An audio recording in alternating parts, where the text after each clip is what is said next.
3 دن سے اسے ایک ان نون نمبر سے مسلسل کالز آ رہی تھیں۔ ایسا نہیں تھا کہ وہ کوئی احتیاط پسند لڑکی تھی۔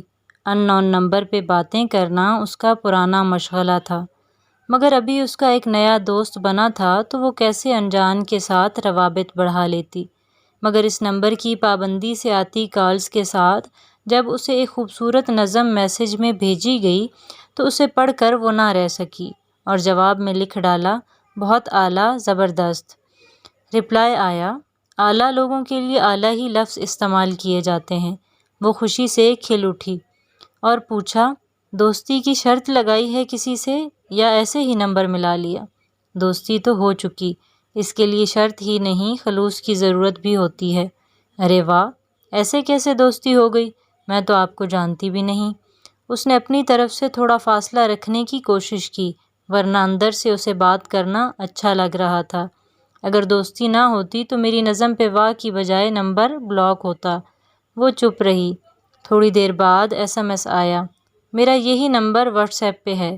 وہ فوراً واٹس ایپ پہ گئی تو ایک سنجیدہ مگر پرکشش لڑکے کی تصویر تھی۔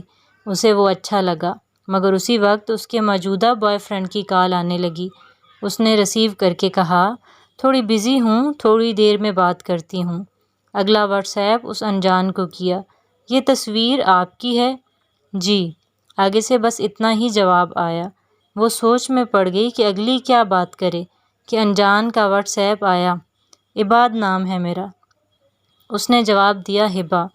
خیر یہ تو آپ کا نام نہیں ہے پر مان لیتے ہیں۔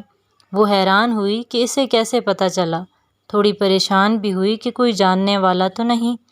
میں کیسے یقین کر لوں کہ یہ نام، یہ تصویر آپ کی اپنی ہے؟ یقین تو آپ کر چکی ہیں، جب ہی تو مجھے بلاک نہیں کیا۔ اس نے پھر اعتماد سے جواب دیا۔ اس پوری رات اس نے عباد سے باتیں کیں اور صبح تک اپنی تصویر بما اصلی نام جو صبا تھا وہ اسے بھیج چکی تھی۔ اتنی جلدی وہ کسی لڑکے کو نمبر نہیں دیتی تھی، گر عباد میں کچھ تھا کہ دل یقین کرنے کو چاہتا تھا۔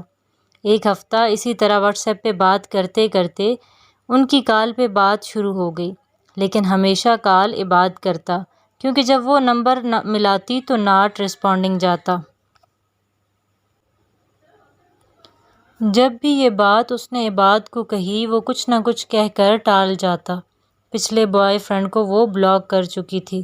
اسے لگتا تھا شاید اسے اب کسی کی ضرورت نہ رہے۔ عباد میں کچھ خاص تھا۔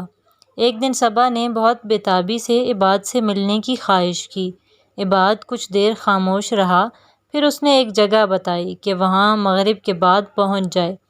صبا کو اندازہ ہوا کہ جگہ کچھ دور تھی اور شاید کوئی پارک ہو، مگر مغرب کے وقت کون سا پارک کھلتا ہے؟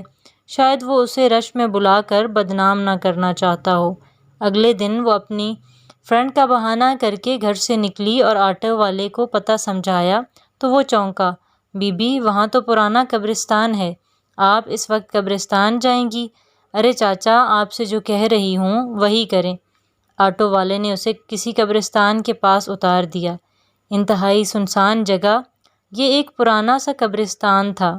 وہ جگہ دیکھ کر ڈر گئی، مگر عباد سے ملنے کی لگن اتنی حاوی تھی کہ اس نے جلدی سے کرایہ دیا اور آگے بڑھ گئی، مگر قبرستان میں جانے کی اس کی ہمت نہ ہوئی۔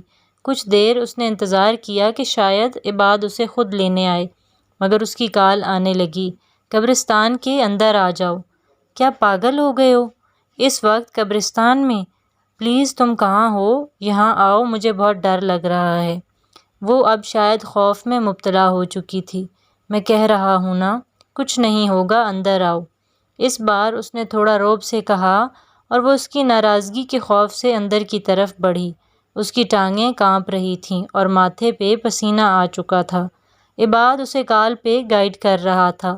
وہ لڑکھڑاتے قدموں سے اس کی ہدایتیں سن کر جب ایک قبر کے پاس پہنچی تو عباد کی آواز آئی، بس تم پہنچ گئی ہو، یہیں رک جاؤ۔ مگر تم کہاں ہو؟ وہ بس رو دینے کو تھی۔ اس نے کپکپاتی آواز سے پوچھا، تمہارے سامنے جو قبر ہے میں وہیں ہوں۔ وہ یہ بات سن کر لرز گئی۔ اس نے سامنے والی قبر پہ نام لکھا پڑھا تو وہ پوری جان سے ہل گئی۔ قبر پہ لکھا تھا، عباد الرحمن ولد شفیق الرحمن، اور لکھی ہوئی تاریخ کے مطابق انتقال 2 سال پہلے ہی ہوا تھا۔ اسے لگا اس کا دل سینہ پھاڑ کر باہر آ جائے گا۔ اس نے سوچا تیزی سے دوڑ کر باہر نکلے، اسی لمحے اسے کسی نے کندھے پر ہاتھ رکھا اور وہ لہرا کر بے ہوش ہو گئی۔